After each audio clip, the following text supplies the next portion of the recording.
Welcome to Lesson 01 of System Mastery, the Init Story. Lesson 0 told you why system exists. This one tells you how it actually boots a Linux box. Over the next 12 minutes, we'll walk 4 pieces. PID1 and what it really means to be the process that runs forever, units and the dependency DAG that drives everything, the boot sequence from 0 to login prompt, and the tools to inspect it all. Hold on to one idea as our refrain.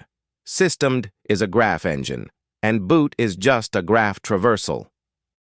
So let's start where the kernel hands off control. PID1, the first user space process and the only one with no parent. 4 things make it architecturally special. It's the parent of everyone.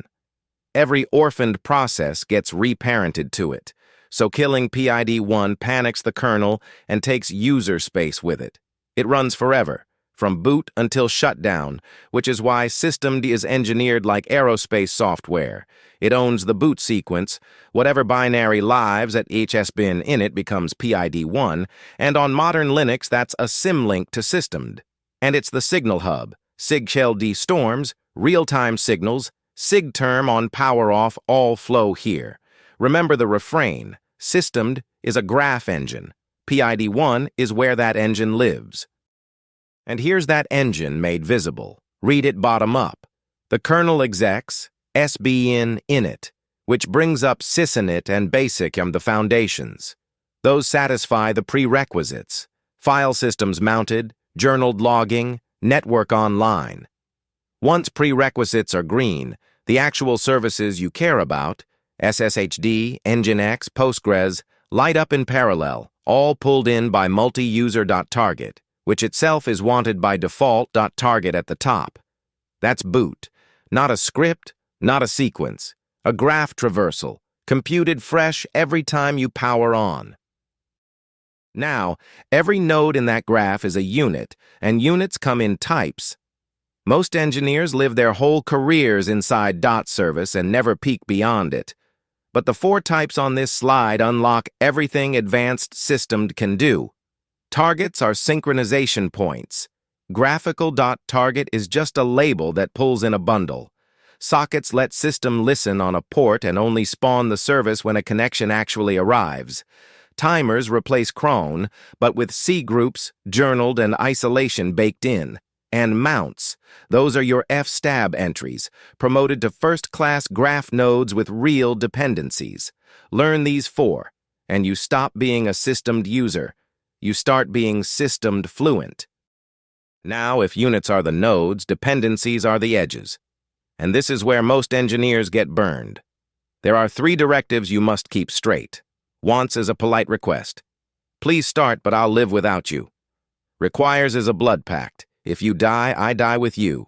And after, this one trips everyone. After does not start anything. It only orders. The rule to burn into memory. Wants and requires trigger activation. After only sequences. Combine them deliberately, and the graph behaves exactly as you intend. So let's watch that graph come alive in real time. The first 2 seconds belong to firmware, grub, and the kernel. Systemd isn't even born yet. Then at T+2, the kernel calls exec on /sbin/init, and systemd inherits PID1. From there, it's pure graph traversal. Sysinit at 2.1, basic at 3, and at T+4, multi-user fans out. Nginx, Postgres, SSHD activating in parallel because the DAG says they can. 6 seconds from power button to login prompt. That's not magic. That's a graph being walked. And because the graph is real, it's also inspectable. 5 commands, that's all you need. Systemd analyze gives you the total boot budget. Blame ranks the slowest units. Critical chain is the one most engineers miss. It shows the blocking path, the units that actually held you up, not just the noisy ones. List dependencies prints the DAG itself, and plot renders it as an SVG you can stare at. Run these tonight, on your own box. Stop guessing what your boot did. Systemd will tell you exactly. Once those commands click, something deeper shifts in how you think. 3 principles separate engineers who use systemd from engineers who understand it. First, Boot is declarative, not imperative. You declare relationships, systemed computes execution, the same Leap software made from Make to Bazel, from Chef to Terraform. Second, every observable problem now has a query because the system is instrumented. And third, the payoff, this same mental model scales everywhere. Kubernetes is a dependency engine. Istio routes on graphs, Bazel, Nix, all of it. Master the graph here, and the rest of modern infrastructure suddenly looks familiar. Before we close this lesson, here's the entire vocabulary on a single page. Every term we've used, what it actually means, and a real example you can grep for on your own machine. Print it. Pin it next to your monitor. The distinctions matter. Wants versus requires is the difference between a tolerated failure and a cascading one. After is ordering, not activation, a trap that's caught every engineer at least once. Reference this for a week, and these words stop being lookups and start being instinct. Theory without practice fades by Friday, so here are 3 drills to burn this into instinct on your own machine. First, time your boot. Run system analyze, then blame, and explain your slowest 5 services like a detective, not a tourist. Second, pick a service you actually use and walk its dependency tree 3 levels deep, ideally on paper because that's where the graph stops being abstract. Third, author a 5-line unit file end-to-end. Daemon reload, start, journal CTL. Do all 3, and the next lesson lands on prepared ground. Before you write your next unit file, here are the 5 dependency mistakes that show up again and again in real production incidents. Requires when you meant wants, cascading a database hiccup into a full outage.